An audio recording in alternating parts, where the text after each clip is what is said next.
एक असा खेळाडू ज्याच्या फिटनेस पुढे काळही थांबतो. एक असा खेळाडू ज्याच्या ॲग्रेशन समोर प्रतिस्पर्धी संघ बॅकफूटवर जातो. एक असा खेळाडू ज्याच्या चपळतेपुढे चित्तासुद्धा सुस्त दिसतो. तोच हा विराट कोहली. पण याच विराटला IPLच्या विजेतेपदासाठी 18 वर्ष वाट पाहावी लागली. पण त्यानं त्याचा फोकस काही ढळू दिला नाही आणि विजयश्री त्यानं खेचून आणला. पाहूयात विराटवरच हा एक स्पेशल रिपोर्ट.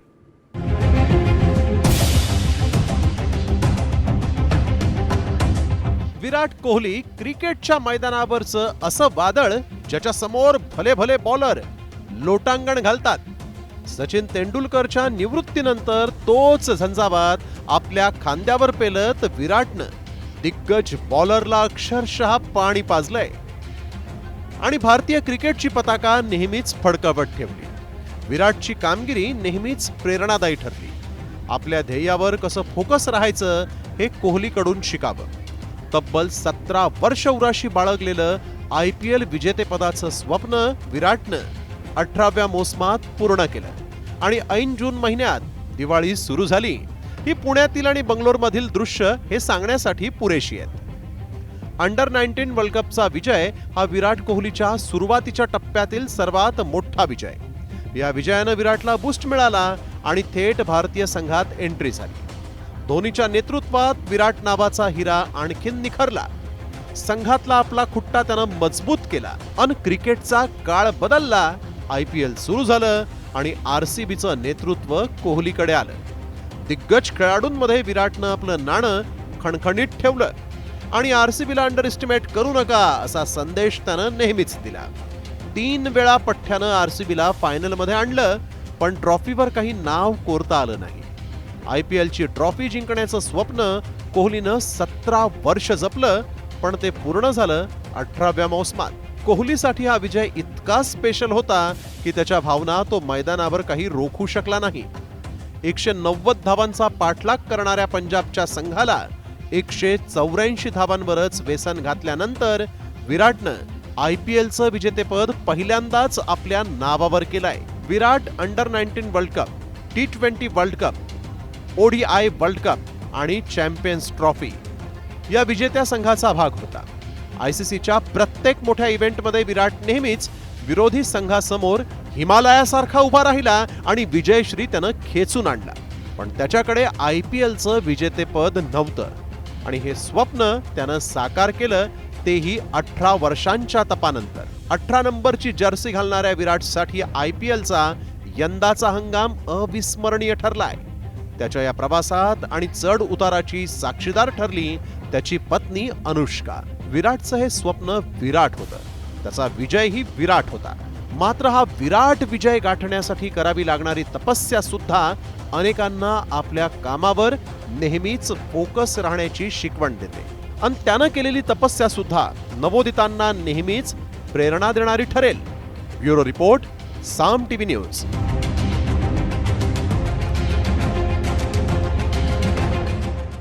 आणि यानंतर एक मोठी बातमी येते राजकीय वर्तुळातून. ठाकरे ब्रँड आणि मराठी माणसांसाठी मनसे आणि ठाकरे गट युतीसाठी सकारात्मक असल्याची माहिती मिळते. मात्र युतीची बातचीत दोन्ही पक्षांकडून अत्यंत सावधगिरीनं सुरू असल्याची माहिती साम TVला सूत्रांनी दिली. 2017च्या फसलेल्या युतीच्या निर्णयानंतर दोन्ही पक्षाकडून सावधगिरी बाळगली जाते. मराठी माणसासाठी एकत्र येण्यास हरकत नसल्याचं आदित्य ठाकरेंनी सुतोवाच केलेला आहे. मात्र युतीचा प्रस्ताव ठाकरे गटानं देण्यासंदर्भात मनसेची भूमिका नेमकी कशी आहे असाही प्रश्न उपस्थित झालेला आहे. परंतु आता युतीचा प्रस्ताव ठाकरे गटाने द्यावा या संदर्भातच मनसे आग्रही असल्याचं दिसतंय.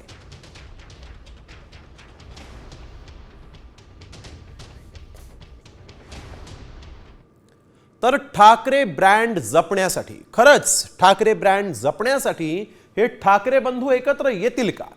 आदित्य ठाकरेंनी युतीला हिरवा कंदील दाखवला. मात्र अद्याप राज ठाकरे आणि उद्धव ठाकरे यांची युती का रखडली आहे? मनसेची युतीवर प्रतिक्रिया नेमकी काय आहे पाहूयात सविस्तर या स्पेशल रिपोर्टमध्ये. ठाकरे बंधूंच्या युतीला कोणाचा ब्रेक?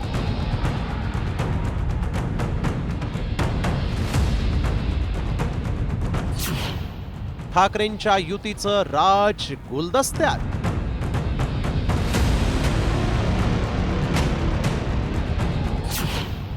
मातोश्रीला कधी देणार शिवतीर्थ प्रतिसाद?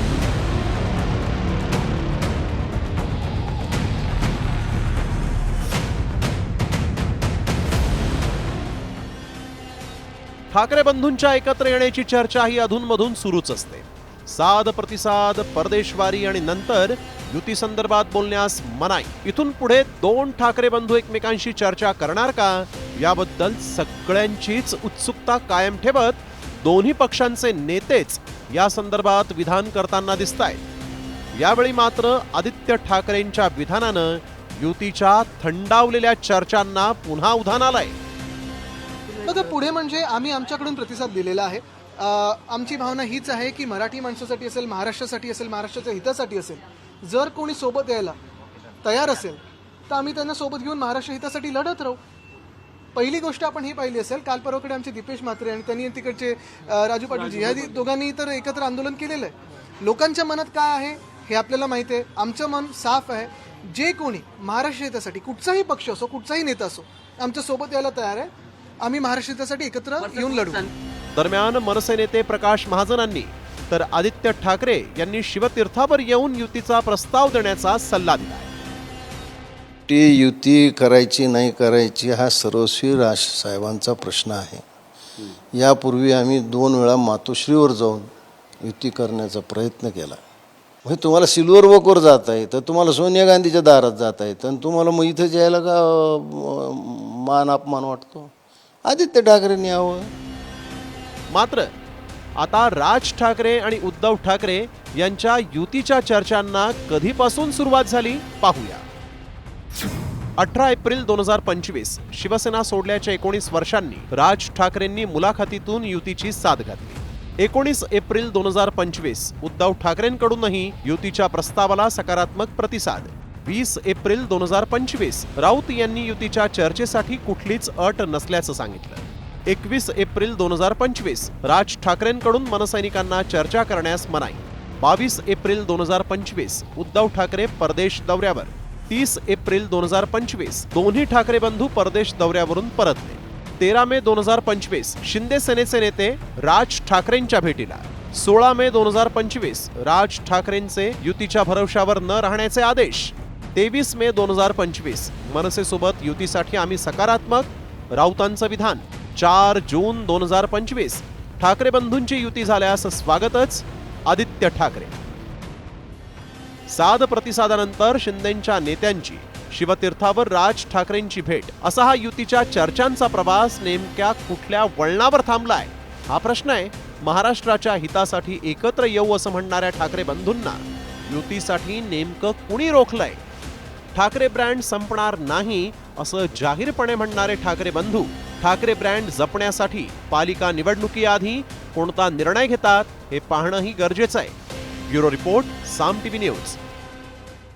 तर एकीकडे ठाकरे ब्रँड जपण्यासाठी उद्धव ठाकरे यांनी पुढाकार घेतल्याचं दिसतंय, आग्रह केल्याचं दिसतंय, भावाभावांमध्ये साद प्रतिसाद सुरू झाल्याचं दिसतंय. तर दुसरीकडे मात्र ठाकरेंच्या शिवसेनेला नाशिकमध्ये मात्र आपण बघतोय खिंडार पडल्याचं दिसतंय. नाशिकमधील ठाकरे सेनेचे उपनेते सुधाकर बडगुजर यांची पक्षातून हकालपट्टी करण्यात आलेली आहे. मात्र बडगुजर यांच्या हकालपट्टीपूर्वी नेमकं असं काय घडलं की सुधाकर बडगुजर यांना थेट पक्षातून बाहेरचा रस्ता दाखवावा लागला? पाहूयात सविस्तर या स्पेशल रिपोर्टमधून. संघटनात्मक बदल करत असताना एक अविश्वासाचं वातावरण निर्माण झालं आणि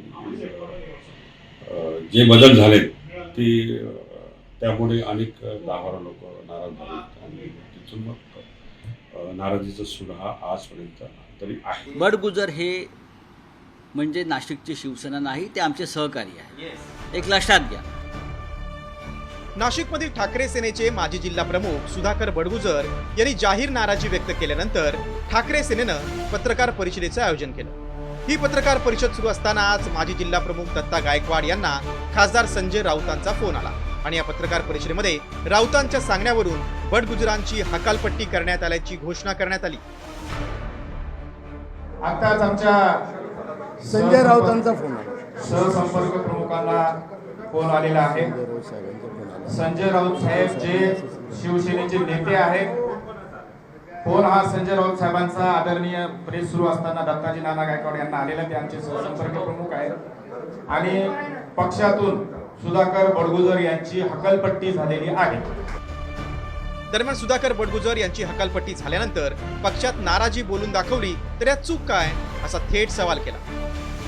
एकीकडे नाशिकमध्ये हे हकालपट्टी नाट्य रंगलं असतानाच दुसरीकडे ठाकरे सेनेकडून लोकसभा निवडणूक लढवणारे चंद्रहार पाटील यांनी थेट एक्सवर पोस्ट करत शिंदेंच्या सेनेनं आपल्याला ऑफर दिल्याचं सांगितलं. त्यामुळे ठाकरेंचा हा पैलवान शिंदेंच्या आखाड्यात दाखल होणार का, अशी चर्चाही रंगली. माझ्या पक्षप्रवेशाच्या बाबतीत मी अधिकृत भूमिका घेतलेली नाही. शिवसेना शिंदे गटाकडून पक्षप्रवेशाबाबत मला ऑफर आहे. पक्षप्रवेश करायचा, पक्ष सोडायचा याबाबत अजून निर्णय घेतलेला नाही. सध्या मी बाहेरगावी असून माझ्या कार्यकर्त्यांसोबत बोलून पुढील निर्णय घेईन, असं चंद्रहार पाटील यांनी ट्विट केलंय.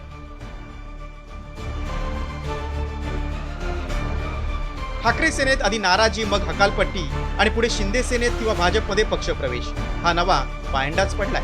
अशा सुधाकर बडगुजर यांच्या हकालपट्टीनंतर अंबादास दानवेंनी पक्षाच्या सिस्टीमवरच भाष्य केलं.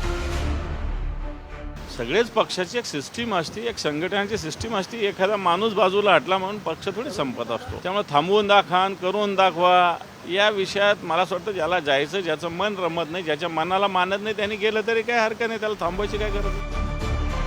ठाकरेंच्या सेनेला लागलेली गळती थांबत नाही. त्यात सुधाकर बडगुजर यांच्या हकालपट्टीनं नाशिकमधील ठाकरे गटाला खिंडार पडणार का? सुधाकर बडगुजर कोणत्या 10 नेत्यांना घेऊन इतर पक्षात दाखल होणार हे पाहणं महत्त्वाचं आहे. ब्युरो रिपोर्ट, साम टीव्ही न्यूज. तर सुधाकर बडगुजर यांना ठाकरेंच्या शिवसेनेतून बाहेर काढण्यात आलंय आणि सुधाकर बडगुजर हे भाजपच्या वाटेवर आहेत अशी चर्चा सुरू झाली. पण भाजपच्या पक्षप्रवेशाला नाशिकमधूनच आता विरोध होऊ लागलाय. भाजप आमदार सीमा हिरे यांनी बडगुजर यांच्या विरोधात आक्रमक भूमिका घेतली आहे. त्यांनी बडगुजर यांच्या पक्षप्रवेशाला तीव्र विरोध केलेला आहे. पक्षातले नेते अतिशय सुज्ञ आहेत. कुठल्याही प्रकारे त्यांचा प्रवेश हा पक्ष सृष्टी करून घेणार नाही आणि जर यांना घेतलं तर पक्ष हा बॅकफूटवर जाईल. कारण आपल्या सगळ्यांना त्यांच्याबद्दल माहिती आहे. त्यामुळे पक्षही विचार करेल की आपल्याला जर महापालिकेत सत्ता मिळवायची आहे, महापालिकेत जर आपल्या लोकांना महापौर पद बसवायचं आहे तर नक्कीच पक्ष त्यांना प्रवेश देणार नाही. तर आपण बघतोय आता सीमा हिरे यांनी बडगुजर यांच्या पक्षप्रवेशाला तीव्र विरोध केलेला आहे. एकीकडे बडगुजर यांनी देवेंद्र फडणवीसांची भेट घेतलेली आहे. त्यानंतर गिरीश महाजन यांनी दावा केला होता ठाकरे सेनेमध्ये 10 दिवसात कोण कोण राहतं हे पहा. आणि त्यानंतर बडगुजर यांची शिवसेना ठाकरे गटातून हकालपट्टी झाली. त्यामुळे बडगुजर हे भाजपच्या वाटेवर असतानाच आता मात्र आमदार सीमा हिरे यांनी मात्र बडगुजर यांना पक्षात घ्यायला विरोध केलेला आहे. नेतृत्व जे आहे ते यावेळेस सुज्ञ असून ते बडगुजर यांना पक्षात घेणार नाही असा विश्वासही सीमा हिरे यांनी व्यक्त केलेला आहे. त्यामुळे भाजप प्रवेशाला आता सीमा हिरेंची आडकाठी असल्याचं दिसतंय. बडगुजर यांना भाजपमध्ये घेणार का यावरून आता मात्र सीमा हिरे आक्रमक झालेले आहेत. त्यामुळे बडगुजर आता पुढे काय करतात हे पाहणं देखील महत्त्वाचं आहे.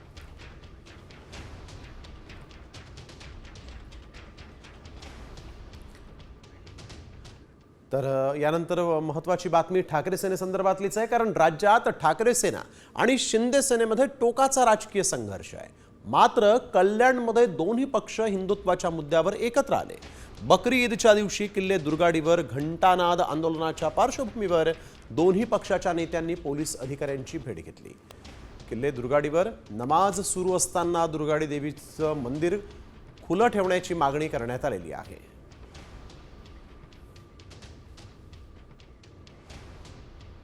आम्ही सुद्धा जरी पॉलिटिकल असलो तरी हिंदू म्हणून आज आम्ही सर्व एकत्र आलो होतो. आमची मागणी फक्त एवढीच आहे की त्यांना नमाज पडू दे शांततेने. आमच्या मंदिरात जे दर्शन आहे ते सुद्धा सुरू राहू दे. इथे जे आलोय पक्ष म्हणून आम्ही लेबल लावून नाही आलेलो आहे, हिंदू म्हणून आम्ही एकत्र आलेलो आहे. हिंदूमध्ये आमच्याबरोबर आमदार साहेब आहेत, नंतर पराग तेली, नंतर अनेक पक्षाचे लोक आहेत. इथे हिंदू म्हणून आम्ही एकत्र आलेलो आहे. तर वळूया पुढील बातमीकडे. खासदार संजय राऊत यांनी गिरीश महाजनांवर भ्रष्टाचाराचे आरोप केले. मंत्री महाजन हे आपत्ती व्यवस्थापन विभागाचे मंत्री आहेत. त्यांच्या मंत्रालयात अभिषेक कौल नावाचा दलाल बसतो. त्यांना संमती दिल्यावरच गिरीश महाजन फाईलवर सह्या करतात असा आरोप संजय राऊत यांनी केला आहे. दरम्यान राऊतांनी केलेल्या आरोपांना आता मंत्री गिरीश महाजन यांनीही प्रत्युत्तर दिलं आहे. गिरीश महाजनांच्या मंत्रालयामध्ये अभिषेक कौल नावाचा व्यक्ती कोण आहे? हा एक ठेकेदार आहे, बिल्डर आहे. तो गिरीश महाजनच्या कार्यालयात बसतो आणि त्याचा फोन आल्याशिवाय आपत्ती व्यवस्थापनाची कोणती फाईल गिरीश महाजन मंजूर करत नाहीत. 350 फाईल गिरीश महाजन यांच्या मंत्रालयामध्ये पडून आहेत, कारण त्या 350 फाईलचे व्यवहार व्हायचे आहेत. मिस्टर फडणवीस, लक्षात घ्या मी काय सांगतोय ते. आणि सगळे व्यवहार हा अभिषेक कौल नावाचा ठेकेदार आणि बिल्डर जो नेमलेला आहे गिरीश महाजन यांनी, तो करतो. त्या माणसावर कुणाचाही विश्वास त्या ठिकाणी नाही आहे. कौल फिल कोण आहे मला ठीक आहे, जळगावचं आहे मला माहीत आहे. मागच्या काळात मंत्री असते त्यांच्याकडे ते तिथे आस्थापनेवर होते नव्हते मला माहीत नाही. ते माझ्याकडे आले होते, पण मी म्हटलं बाबा माझ्याकडे मी गव्हर्नमेंटचा स्टॉप घेतलेला आहे, मी असं कोणाला घेत नाही. हे मागच्या काळात मी त्यांना बोललेलो आहे. आणि तुम्ही सगळे माझ्याकडे असतात, तुम्ही सांगा या माणसाला तुम्ही माझ्याकडे बघितलं आहे का? माझ्याकडे कोणत्या फाईल त्या ठिकाणी पेंडिंग आहेत? उगाच काहीतरी खोटं बोलायचं, रेटून बोलायचं, बेछूट आरोप करायचे आणि म्हणून यांच्यावर यांच्या त्या मुखपत्रावर आता कोणाचा विश्वास राहिलेला नाही. बातमी महायुतीच्या गोटातून आहे. स्थानिक स्वराज्य संस्थांच्या निवडणुकीचं बिगुल काही दिवसात वाजणार आहे आणि त्या पार्श्वभूमीवर जागांसाठी चर्चा सुरू झाल्याचं समजतं आहे. मुंबईमध्ये भाजप मोठा भाऊ, शिवसेना लहान भाऊ असणार आहे अशी माहिती सूत्रांनी दिली आहे. तर ठाण्यामध्ये शिवसेना मोठा भाऊ तर भाजप छोटा भाऊ असणार असं दिसतंय. मुंबईत सध्या भाजपच्या नगरसेवकांची अधिक संख्या असल्यानं भाजप अधिक जागा घेणार असल्याचंही बोललं जात आहे. मुंबईत भाजपनं याआधीच 150+ नारा दिलेला आहे. सद्यस्थितीत शिंदेंच्या शिवसेनेकडे 40च्या आसपास माजी नगरसेवक आहेत. मात्र ठाण्यातली स्थिती पाहता शिवसेनेला अधिक जागा मिळतील तर भाजपला थोडं कमी जागांवर थांबावं लागणार असल्याची माहिती सूत्रांनी दिली. लहान भाऊ मोठा भाऊ हा वाद नसल्याचं भाजप आणि शिंदेंच्या शिवसेनेनं सांगितलेलं आहे. आमदार रोहित पवार यांनी राष्ट्रवादी काँग्रेसमध्ये गटबाजी असल्याचा आरोप केला. अजित पवार यांच्या पक्षातच गटबाजी सुरू असल्याचा आरोप त्यांनी केलेला आहे. अजित पवार यांच्या पक्षासाठी फक्त ते एकटेच काम करत असतील तर त्यांच्या पक्षाचे बाकीचे नेते काय करतात असा सवाल त्यांनी विचारलाय. एकच तुम्हाला सांगतो, त्या पक्षातून त्या पक्षासाठी जर फक्त अजितदादाच लढत असतील तर त्या पक्षाचे म्हणजे अजितदादांच्या पक्षाचे बाकीचे नेते काय करतात? जेव्हा त्यांच्या नेत्यावर जर कुणी बोलत असेल तर बाकीचे नेते मात्र त्या ठिकाणी बोलायला येत नाहीत. पण दुसऱ्याच्या बाबतीतला एखादा विषय असेल तर त्यांचे मोठे मोठे नेते बोलायला मात्र त्या ठिकाणी पुढे येतात. मग ह्याला आपण काय म्हणायचं? त्यांच्या पक्षामध्येच अंतर्गत गट पडलेत असं आपल्याला कुठेतरी म्हणावं लागेल. म्हणजे शिंदे साहेबांचा पक्ष घ्या नाही तर तुम्ही अजितदादांचा पक्ष घ्या, त्यांना त्यांच्याच पक्षामध्ये काय चाललंय हे कळत नसेल तर याच्यावर आम्ही काय वक्तव्य करणार? माजी मंत्री धनंजय मुंडेंवर केलेल्या आरोपांबाबत अंजली दमानिया यांची एसीबी कडून चौकशी करण्यात आली. धनंजय मुंडे कृषी मंत्री असताना त्यांनी कोट्यवधी रुपयांचा घोटाळा केला होता असा आरोप दमानिया यांनी केलेला आहे. सर्व आरोप पुराव्यानिशी सिद्ध करणार असंही दमानिया यांनी ठामपणे सांगितलं आणि त्या संदर्भात दमानिया यांची एसीबी कार्यालयामध्ये चौकशी करण्यात आली. दरम्यान कृषी घोटाळ्याची माहिती अधिकाऱ्यांना दिली असून धनंजय मुंडेंना भ्रष्टाचाराबाबत शिक्षा व्हायलाच हवी असं दमानिया यांनी यावेळेस म्हटलेलं आहे.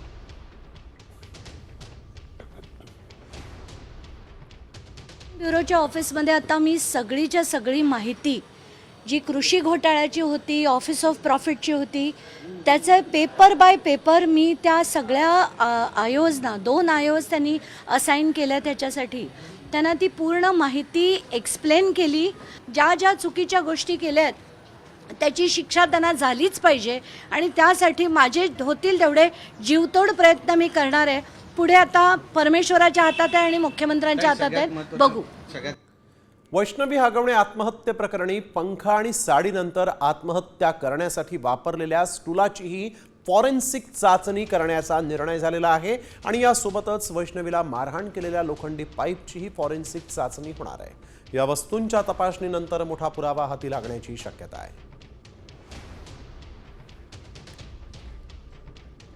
तर याच प्रकरणामध्ये पुणे पोलिसांनी सुशील हागवणे आणि शशांक हागवणेचा ताबा मिळावा यासाठी म्हणून शिवाजीनगर कोर्टात अर्ज केला। या दोघांची शस्त्र परवाना मिळवण्यासाठी खोटी कागदपत्र सादर करण्यात आली होती आणि त्या प्रकरणी चौकशी करण्यात येणार आहे। या प्रकरणी कोथरूड आणि वारजे माळवाडी पोलीस ठाण्यामध्ये गुन्हा दाखल करण्यात आलेला आहे। वैष्णवी हागवणे मृत्यू प्रकरणी सध्या सुशील हागवणे आणि शशांक हागवणे न्यायालयीन कोठडीत आहे।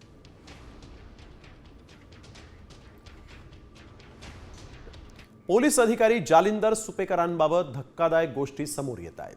मस्साजोग गावचे सरपंच संतोष देशमुखांच्या हत्या प्रकरणातील मुख्य आरोपी वाल्मिक कराडला बीड जिल्ह्यातील कारागृहात ठेवण्यात आलं। सुपेकर यांची महत्त्वाची भूमिका होती असा आरोप अंजली दमानी यांनी केला आहे। तर सुरेश धसांनी देखील सुपेकरांबाबत खळबळजनक गौप्यस्फोट केले। तुरुंगातील कैद्यांकडून 300 कोटी रुपयांची मागणी केल्याची तक्रार आपल्यापर्यंत आली असल्याचा दावा धस यांनी केलेला आहे। जलिंदर सुपेकर यांची जेव्हा मी माहिती घेत होते आणि त्यांच्या अनेक प्रकरणांची जेव्हा माहिती घेत होते तेव्हा माझ्या कानावर असं देखील आलं होतं की कराडला बीडमध्ये ठेवण्यामागे सुद्धा जलिंदर सुपेकर हेच आहेत आणि त्यांच्याकडनं सुद्धा प्रत्येक जेलमध्ये मागणी केली जाते पैशाची। आज मला वाटतं सुरेश धस यांनी असा काही आरोप केला आहे की 300 कोटीची मागणी जलिंदर सुपेकर यांनी केली होती। आता त्याचा पुढे खुलासा अनेक खुलासे होतील आणि हेच नाही तर गन लायसन्स प्रकरणात सुद्धा सुपेकरांनी प्रचंड त्यांनी आणि अमिताभ गुप्ता या दोन्ही व्यक्तींनी प्रचंड प्रमाणात पैसे खाल्ले गेले आहेत। त्याची सुद्धा चौकशी सीएमनी परवाच्या दिवशीच लावली आहे। सुपेकराबद्दल बऱ्याचशा तक्रारी माझ्याकडे सुद्धा आलेल्या आहेत। जेलमध्ये जे आरोपी आहेत त्यांना 300 कोटी रुपये आम्हाला दे मानण्याची सुद्धा एक गंभीर तक्रार याच सुपेकरांच्या विरोधात आहे। ज्या अर्थी तुम्ही नातेवाईकाच्या सुनाकडनं पैसे मागता याचा अर्थ 100% तुम्ही फॉल्टी आहात। हे सुपेकर जरा IG या पोस्टवरचा माणूस सुद्धा मला फॉल्टी दिसतोय। याच्यामध्ये नैतिकता नावाची गोष्ट मला वाटतं काही राहिलेली नाही। तर सुपेकरांनी मात्र अंजली दमानिया आणि सुरेश धस यांनी केलेले आरोप जे ते निरर्थक असल्याचं म्हणत हे आरोप फेटाळून लावलेले आहेत।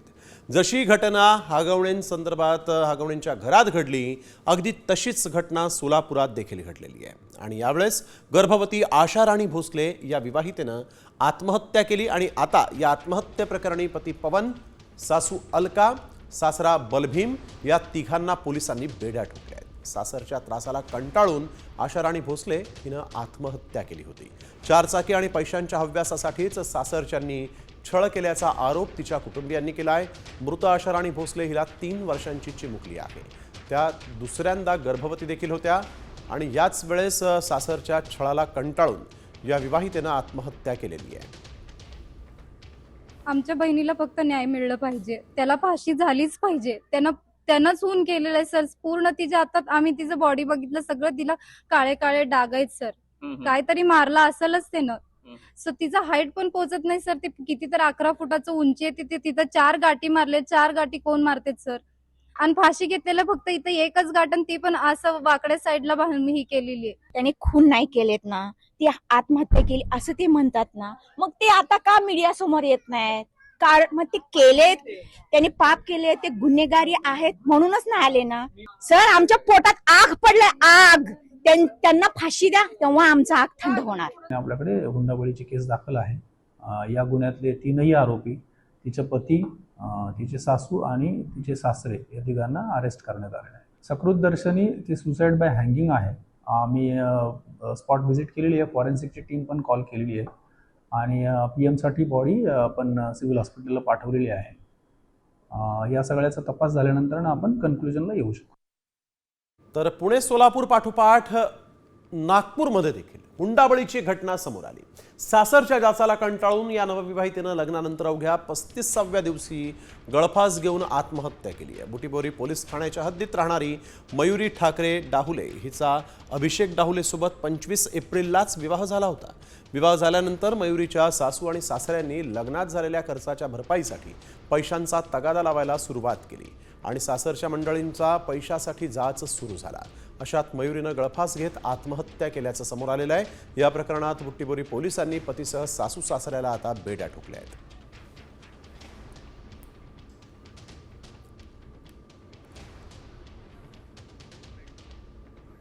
बातमी बंगळुरूमधून आहे. रॉयल चॅलेंजर्सच्या विजयी सत्कार कार्यक्रमावेळेस चिन्नास्वामी स्टेडियमच्या बाहेर चेंगराचेंगरी झाली आणि या चेंगराचेंगरीमध्ये 11 जणांचा मृत्यू झालाय. 7 पुरुष आणि 4 महिलांचा या चेंगराचेंगरीमध्ये मृत्यू झालेला आहे. स्टेडियममध्ये विराटसह आरसीबीच्या क्रिकेटर्सचा विजयी जल्लोष सुरू होता आणि आता 11 जणांच्या मृत्यूची नोंद झालेली आहे. या टीमचा जल्लोष पाहण्यासाठी हजारोंच्या संख्येने इथे चाहते आले होते. त्यापैकी 11 जणांचा मृत्यू झालेला आहे. या क्रीडाप्रेमींना स्टेडियममध्ये शिरण्याची संधी मिळाली तर काहींना बाहेरच राहावं लागलं आणि यावेळेस आत शिरण्याचा प्रयत्न केला असता चेंगराचेंगरी झाली. पोलिसांनी लाठीचार्ज केला आणि मग मात्र गुदमरून 11 जणांचा मृत्यू झालाय. 40पेक्षा अधिक लोक जखमी आहेत. जखमींवर सध्या रुग्णालयामध्ये उपचार सुरू आहेत. स्टेडियमची क्षमता 35,000 असून 3 लाखांपेक्षा जास्त लोक इथं आले. त्यामुळे ही दुर्घटना घडल्याची माहिती मुख्यमंत्री सिद्धरामय्या यांनी दिलेली आहे. आणि आता या घटनेचे लोकांना आपला जीव गमवावा लागलेला. अतिशय धक्कादायक अशी घटना. स्टेडियमची जर कधी क्षमता ही 35,000 इतकी होती तर 3 लाख लोक येत असताना प्रशासन झोपलं होतं का असा प्रश्न मात्र उपस्थित झालाय. या स्टेडियमच्या बाहेर ही दृश्य आपल्याला हे सांगण्यास पुरेशी आहेत की इथं किती मोठ्या प्रमाणात मृत्यूचं तांडव झालं असावं. या चिंचोळ्या गल्लीमध्ये चपलांचा बुटांचा अक्षरशः खच पडलाय. याच गल्लीत काही तासांपूर्वी जगण्यासाठी अनेकांची धडपड सुरू होती. मोकळा श्वास घेण्यासाठी 11 लोकांची इथं धडपड सुरू होती आणि आज मात्र आपण बघतो इथं फक्त चपलांचाच ढिगारा दिसतोय. तर स्टेडियममध्ये शिरण्याचा प्रयत्न या लोकांनी केला आणि त्यानंतर पोलिसांनी लाठीचार्ज केला आणि मग मात्र इथं 11 लोकांचा गुदमरून मृत्यू झालेला आहे. बंगळुरूमध्ये आज मात्र मृत्यूची रॅली निघाली असं म्हटलं तरी चुकीचं ठरणार नाही.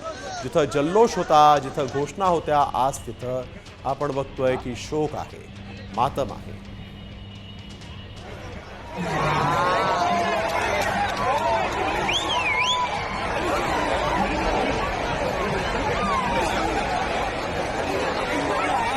पेक्षा अधिक लोकांचा मृत्यू झालेला आहे. त्यामुळे मृतांचा आकडा वाढेल अशी ही भीती आहे आणि आता 11 जणांच्या मृत्यूची नोंद झालेली आहे. अतिशय धक्कादायक अशी ही घटना आज बंगळुरूमध्ये घडली.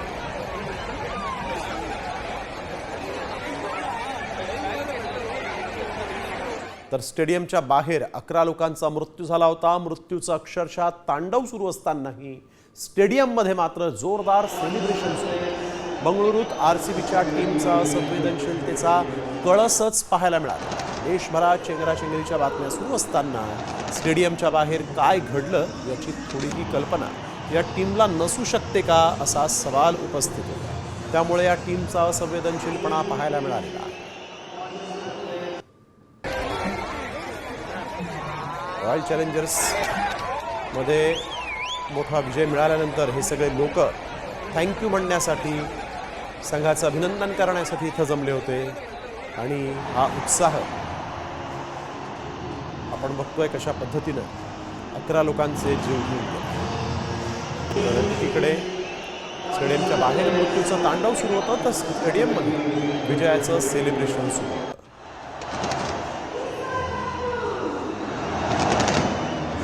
तर ही चेंगराचेंगरी नेमकी कशी झाली पाहूयात ग्राफिक्सच्या माध्यमातून. कर्नाटक क्रिकेट असोसिएशनकडून आरसीबीच्या सत्कार समारंभाचं आयोजन करण्यात आलं. चिन्नास्वामी स्टेडियमच्या बाहेर आरसीबीच्या फॅन्सनं गर्दी केली. स्टेडियममध्ये शिरण्याचा काही फॅन्सनं प्रयत्न केला. गर्दी पांगवण्यासाठी पोलिसांकडून मग लाठीचार्ज सुरू झाला.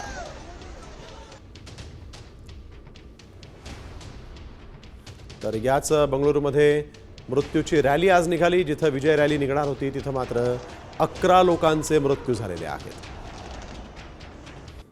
भीड़ बहुत ज़्यादा हो गई थी. अचानक इस कार्यक्रम को आयोजित किया गया उसकी, और ये अंदाजा किसी को नहीं था. फ्रेंचाइजी से मेरी बात हुई, फ्रेंचाइजी भी कहना उनको भी अंदाजा नहीं था कि इस तरह भीड़ उमड़ पड़ेगी.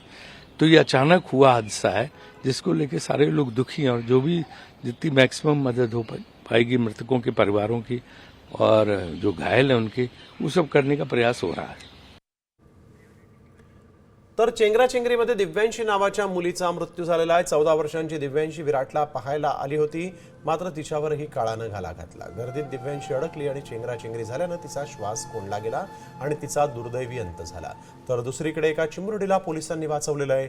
गर्दीतील एका चिमुरडीला उचलून नेत असताना एका पोलीस अधिकाऱ्याचा फोटोही आता समोर आलेला आहे। 14 वर्षीय मुलीचा या गर्दीनं बळी घेतलेला आहे। या चेंगराचेंगरीत तिचा जीव गेलेला आहे।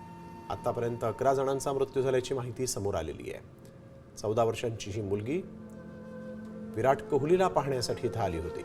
त्याच वेळेस ही गर्दी झाल्यानंतर अनेक लहान बालकं देखील याच गर्दीत अडकून पडली होती आणि त्यांना पोलिसांनी बाहेर काढलं प्राधान्यक्रमानं आणि यापैकी एका मुलाला मोकळ्या हवेत घेऊन जाण्यासाठी म्हणून पोलिसांनी या चिमुरड्याला चक्क उचलून घेतलं आणि सैरावैरा हा पोलीस अधिकारी पळत सुटलेला। त्याच वेळेस तिथं उपस्थित असणाऱ्या एका छायाचित्रकारानं त्याचा हा फोटो टिपलेला आहे। ही दोन दृश्य त्यामुळे आपल्या मुलाबाळांना अशा ठिकाणी अशा रॅलीमध्ये घेऊन जाणं योग्य आहे की अयोग्य आहे असा प्रश्न प्रत्येक पालकानं आज स्वतःला विचारला पाहिजे। अशा उत्साहामध्ये सहभागी होताना आपल्या पाल्यांची आपल्या मुलाबाळांची काळजी घेणं हे आपलं आद्य कर्तव्य आहे। तर बंगळुरूच्या मेट्रोमध्येही तुफान झाली होती। यावेळेस बंगळुरूतील गर्दी नियंत्रणाबाहेर गेल्यानं पोलीसही हतबल झाले आणि त्यानंतर मेट्रो स्टेशन तातडीनं बंद करण्यात आलं। मोठ्या प्रमाणात गर्दी इथं मेट्रो स्टेशनला उसळली होती आणि ही तुफान गर्दी रोखण्यासाठी म्हणून तातडीनं उपाययोजना करण्यात आल्या आणि मग काय मेट्रोच बंद करण्यात आली।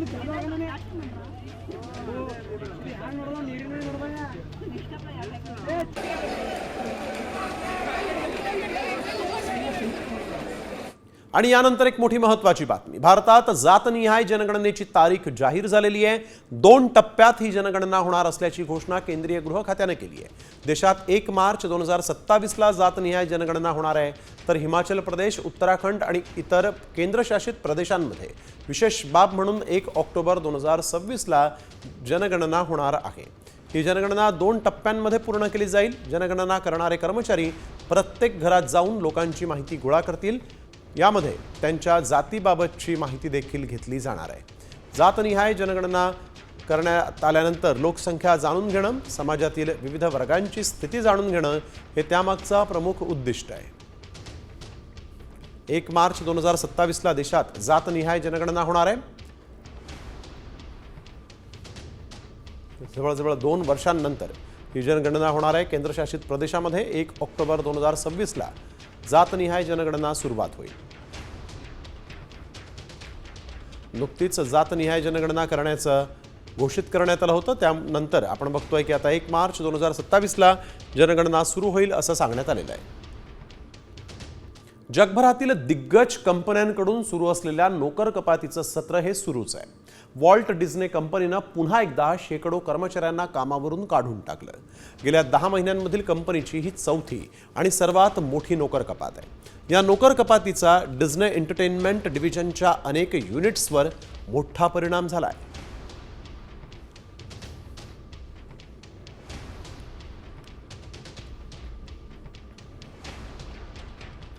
तर आपण बघतोय मायक्रोसॉफ्टनं देखील अनेक कर्मचाऱ्यांना काढून टाकलेलं होतं।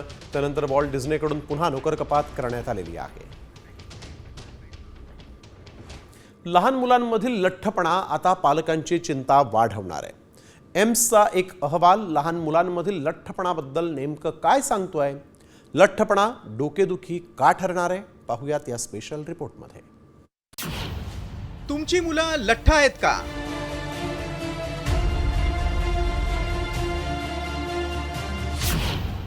मुलांमधील लठ्ठपणा धोक्याची घंटा।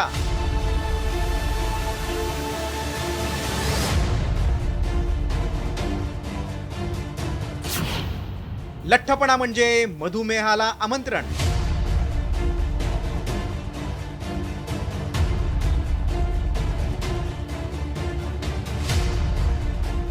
मुलांच्या लठ्ठपणामुळे तुम्ही त्रस्त आहात का?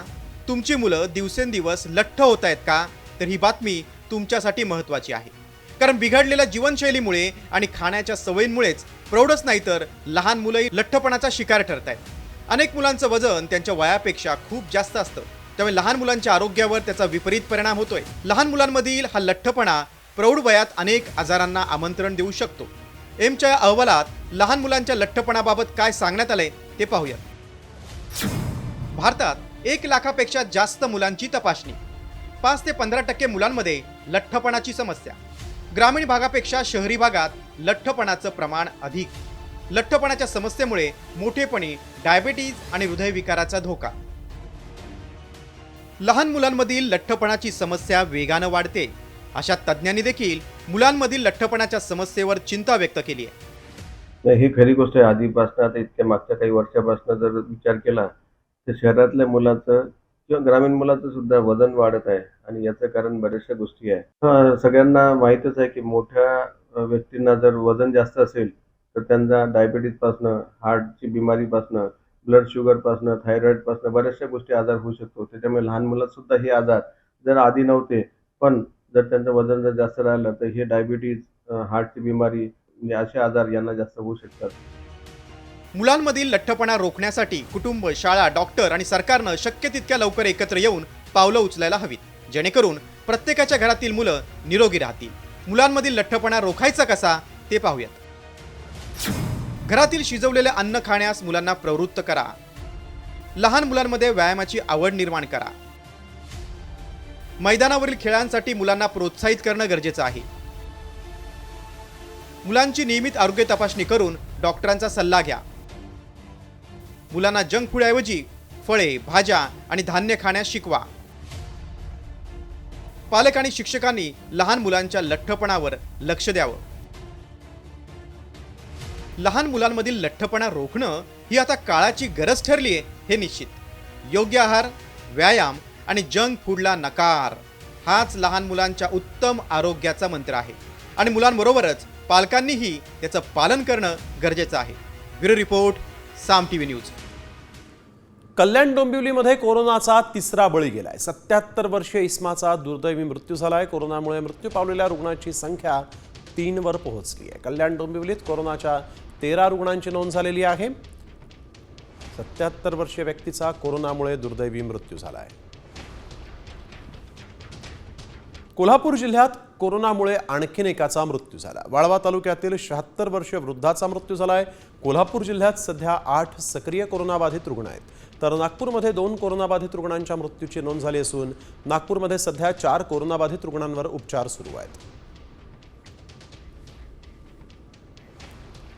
समृद्धी महामार्गाच्या इगतपुरी ते आमने या 76 किलोमीटरच्या शेवटच्या टप्प्याचं उद्या लोकार्पण होणार आहे. मुख्यमंत्री देवेंद्र फडणवीसांच्या हस्ते हे लोकार्पण होणार असून अनेक मंत्रीही या कार्यक्रमाला उपस्थित राहणार आहेत. या महामार्गामुळे व्यापाराला चालना मिळेल असा विश्वास व्यक्त करण्यात आलेला आहे. समृद्धी महामार्गाचा हा शेवटचा टप्पा अत्यंत महत्त्वाचा आणि अखेर समृद्धी महामार्ग उद्यापासून पूर्ण झाला असं म्हणता येईल. मनसे अध्यक्ष राज ठाकरेंनी शिक्षण मंत्री दादा भुसेंना पत्र लिहिलंय. 3 भाषांच्या सक्तीविरोधात मनसे आक्रमक झाली असून 2 भाषा सक्तीचा निर्णय लवकर काढा, अन्यथा मनसे आंदोलन उभं करेल, त्याला सरकार जबाबदार असेल असा इशाराच राज ठाकरेंनी दिला. 3 भाषा सक्तीमध्ये हिंदीची पुस्तकं छापली गेली आहेत.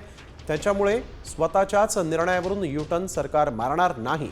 मात्र 2 भाषा सक्तीच्या संदर्भात महाराष्ट्र नवनिर्माण सेना आग्रही आहे.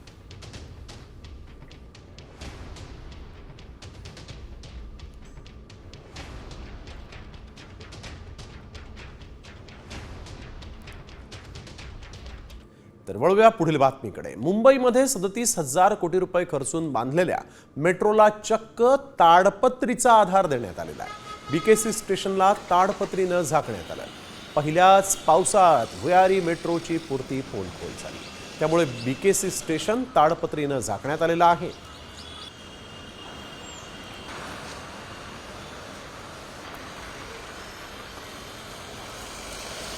आता वेळ झालेली आहे व्हायरल सत्याची. 500 रुपयांची नोट आता बंद होणार आहे. ऐकून तुम्हाला आश्चर्याचा धक्का बसला असेल, मात्र असा दावा करणारा एक व्हिडिओ समोर आला. यामध्ये तारीखही सांगण्यात आली. पण खरंच 500ची नोट बंद होणार आहे का याची आम्ही पडताळणी केली आणि त्यावेळेस काय सत्य समोर आलं पाहूयात.